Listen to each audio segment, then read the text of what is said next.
हमारे साथ बातचीत के लिए कांग्रेस प्रदेश अध्यक्ष अजय राय जी हैं, हम उनसे बात करेंगे। अजय जी, लोकसभा में वक्फ संशोधन विधेयक जो है पास हो चुका है, राज्यसभा में उसकी चर्चा शुरू हो चुकी है, कैसे देखते हैं? ये देखिए, जो विधेयक ये लेकर आई है सरकार, ये पहली बात अपूर्ण है और जल्दबाजी में ये विधेयक लेकर आए हैं।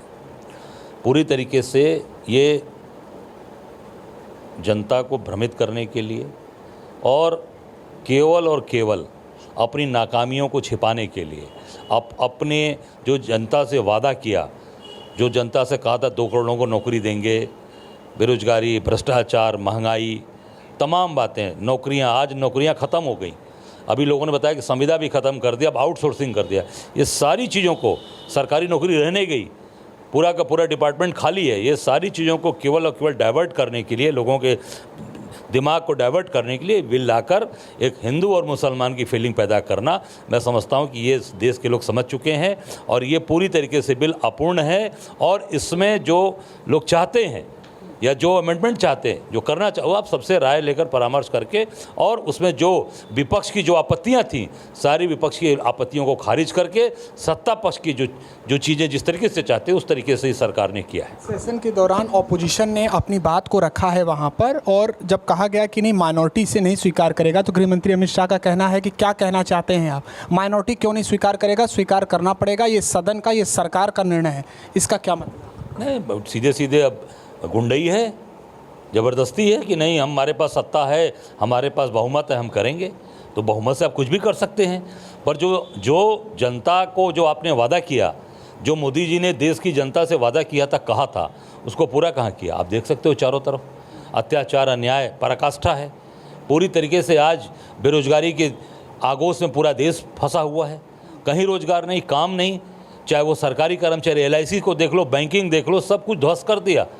LIC के सारे आप देख लें, कहीं पर भी कोई भी नई पॉलिसीज़, नई चीज़ें आ रही हैं, सब ध्वस्त कर दिया, बैंकिंग सिस्टम को बर्बाद कर दिया।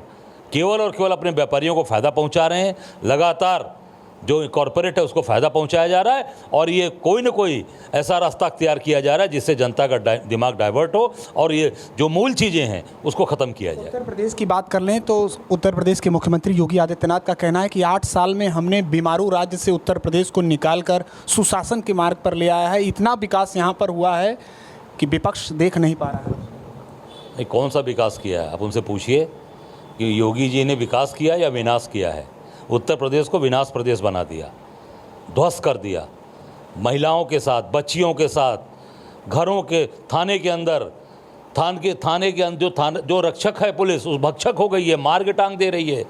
जो बच्चियों के साथ अत्याचार अन्याय हो रहा है, कह रहे हैं कि हत्या है, उसको कह रहे हैं सुसाइड, अधिकारी बोल रहे हैं योगी जी के।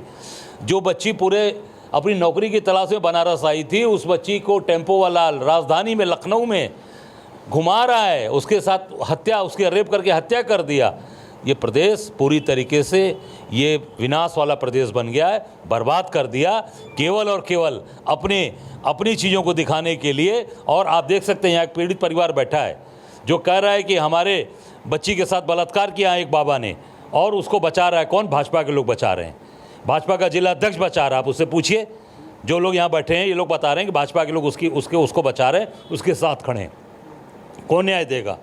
ये न्याय, ये योगी जी के साथ जो आप जीरो टॉलरेंस की बात कर रहे हैं, ये झूठी बात है, फर्जी बातें हैं। आप जनता को न्याय नहीं दे रहे हैं, केवल और केवल एक आवरण ओढ़ा दिया है, एक चादर फैला दी है, लोगों के सर आँख पर डाल दी है, जिससे लोगों को आज भ्रमित करके आज केवल आप चीज़ों को दिखाना चाहते हैं। पूरा प्रदेश आज विनाश की तरफ जा रहा है, न रोजगार है, न काम है, न व्यापार है। बनारस प्रधानमंत्री का संसदीय क्षेत्र है, एक कारखाना बता दो, एक फैक्ट्री बता दो। अमूल की बात करते हैं, अमूल जब मैं विधायक था तब उस समय की 16 की रजिस्ट्री है, वो बनासकांठा की, वो कोर्ट का मामला लंबित था, इस नाते रुका हुआ था। ये मोदी जी की देन नहीं है, योगी जी की, वो पहले की देन है। एक कारखाना नहीं लगा, BHU को बर्बाद कर दिया। गंगा जी में आज भी 18 नाले गिर रहे हैं, BHU पूरी तरीके से ध्वस्त कर दिया। जो बच्चियों के साथ बलात्कार किए तीनों आपके RSS के लोग, वो आज घूम रहे हैं, उनको भी सरकार पूरी तरीके से मुक्त कराने पर लगी है।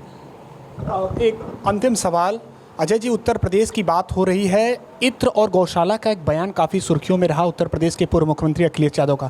वाराणसी में जो विधायक हैं, जो उत्तर प्रदेश सरकार में मंत्री हैं, उनकी अगुवाई में उनका पुतला दहन हो रहा है। आपको क्या लगता है, ये संवैधानिक मर्यादा है कि विधायक मंत्री खुद जो है पूर्व मुख्यमंत्री का पुतला दहन कर रहे हैं? क्योंकि चाहे बात कर लें उत्तरी की या फिर विधायक कैंट की हम बात कर लें तो तस्वीरें आ रही हैं। देखिए, विधायक जो चुना जाता है जनता के द्वारा, वो जनता के हित के लिए काम करता है। जनता की समस्याएं, शहर की बातें, तमाम इस तरह की चीज़ें होती हैं जिस पे जनता आज देख सकते हैं कि सभी लोग परेशान होकर यहाँ पर बैठे हैं और इनको पूरी तरीके से प्रताड़ित किया जा रहा है। तो आज जो जनता का चुना हुआ जनप्रतिनिधि है वो काम करता है, वो पूरी तरीके से विकास की बात करता है। और यहाँ चुने हुए जनप्रतिनिधि वो पुतला फूंक रहे हैं। पुतला फूंकने के लिए जनता नहीं चुनती आपको, ठीक है। अगर कहीं पर भी कोई बात आती है तो आप जनता के हित के लिए और सत्ता पक्ष के लोग आज ये कर रहे हैं, इसका मतलब जानते हैं? इसका मतलब है कि अपनी नाकामियों को छिपाने के लिए, अपनी कमियों को छिपाने के लिए जनता के बीच में पूरी तरीके से ये पिट चुके हैं। उसको ये छिपाने के लिए कभी पुतला फूकेंगे, कभी प्रदर्शन करेंगे, कभी सत्ता पक्ष के रहते हुए सड़क पर धरना। ये आपके लिए नहीं है, ये तो विपक्ष का काम है। आप अधिकारी के जो सत्ता पक्ष जो आज अधिकारी हैं उनसे काम कराएंगे, बनारस का विकास कराएंगे। मैं इतना ही कहूँगा, गौ माता हमारी माता है, हम उसके दूध पीकर यहाँ इतने बड़े बने हैं। और गौ माता में कभी भी कितना भी उसके अंदर कमी होगी हम उसका इलाज करेंगे। गौ माता हमारी माता है और वो निश्चित तौर से उसको हम दिल से लगा के रखेंगे, चाहे वहाँ दुर्गंध आएगी चाहे सुगंध होगी, हमारी गौ हमारी माता है। तो गौशाला इत्र के बयान पर किससे चूक हो गई? क्या भारतीय जनता पार्टी तोड़ मरोड़ों से? मैं निश्चित तौर से इतना कहना चाहूँगा कि भारतीय जनता पार्टी केवल और केवल बयानबाजी और पुतले फूकने तक है। आज गौशाले में आप चले जाइए, बनारस के जितने गौशाला हैं, 3 महीने पहले की रिपोर्ट आप देख लीजिएगा। जितने 3 महीने पहले उस गौशाला में जानवर आए थे, बछड़े आए थे, गौ माता आई थी, क्या उनकी संख्या है? 3 महीने पहले की बात मैं कर रहा हूँ। आप जाकर रिपोर्ट तैयार करिए कि जितने बछड़े और गौ माता उस गौशाला में आई थी वो जीवित हैं या मर गई, वो कहाँ चली गई, उसकी जानकारी प्रशासन दे। मैं ये बात कहना चाहूँगा। क्यों? क्योंकि ये सरकार में सबसे ज़्यादा गौ हत्या हो रही है, सबसे ज़्यादा कसाईयों को जानवर बेचे जा रहे हैं और पूरे दुनिया को सप्लाई करने में हिंदुस्तान बीफ में गौ माता की को मांस को बेचने में, गौ मांस को बेचने में ये केंद्र की सरकार सबसे ज़्यादा एक्सपोर्ट कर रही है, सबसे ज़्यादा बीफ का सप्लाई कर रही है। तो तमाम विषयों पर कांग्रेस प्रदेश अध्यक्ष अजय राय जी ने बातचीत की।